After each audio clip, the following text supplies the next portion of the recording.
Her sisters flinched because she was the youngest, but she looked so old. Jean was just 74, and no one ever thought. They didn't speak of it. They would not allow themselves. But Helen was 80, Sylvia 78. They'd married first, been mothers first. They were older. They should have been frailer. How could Jean be the first to go? In the Brooklyn house, their baby lay propped up on pillows. Jean, who had celebrated her first birthday in eyelet lace, a slice of cake on the tray of her high chair, and her sisters on either side. Their living doll, with her blonde curls and round blue eyes. In the mountains, in Catterskill, they'd pulled her in their wagon over grass bumpy with apples from the apple tree.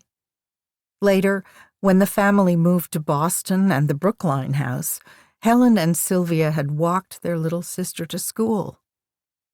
Now it was dreadful to approach her. Hair just wisps, voice nearly gone, her cough breaking every sentence. Horror, pity, shame. Jean's older sisters felt all that at once, to see her now and to remember her as she had been. They were sorry, and they were glad to feel so alive, steps firm in their low-heeled shoes, their own bodies sound, rejoicing with each breath. What a terrible thing to say. They would never admit it. Their own strength, their good fortune, and their guilt. They could never put it into words. No one should. "How are you, darling?" Helen asked. Jean didn't answer. "Did you see the orchid Richard sent?" Sylvia turned a tall white orchid toward Jean's chair.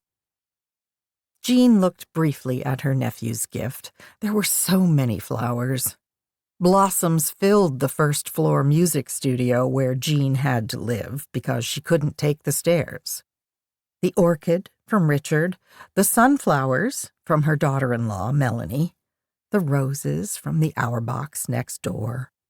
Wherever she looked, she saw arrangements. The piano tuner had sent a basket of mums, which were losing petals, shedding everywhere. The cards said, "All our love," and "Thinking of you," and even "Healing light." This from her niece, Wendy, the music therapist. "Look how beautiful they are." Sylvia meant, "Do you see how much everybody cares for you?" Jean made a face. The flowers depressed her, especially those already wilting. When she looked at the mums, she felt she wasn't dying fast enough. Her sisters sat chattering about the heat, the traffic, and the rain. They were afraid to leave her alone. Although she had lived by herself for years, a widow, she lived alone because she liked it. Her late husband had been difficult, to say the least. According to her sons, Jean's Tudor home was much too big. According to Phoebe, her 20-year-old granddaughter, Jean's house wasted energy. For years, everybody had been telling Jean to move. Now, nobody mentioned it.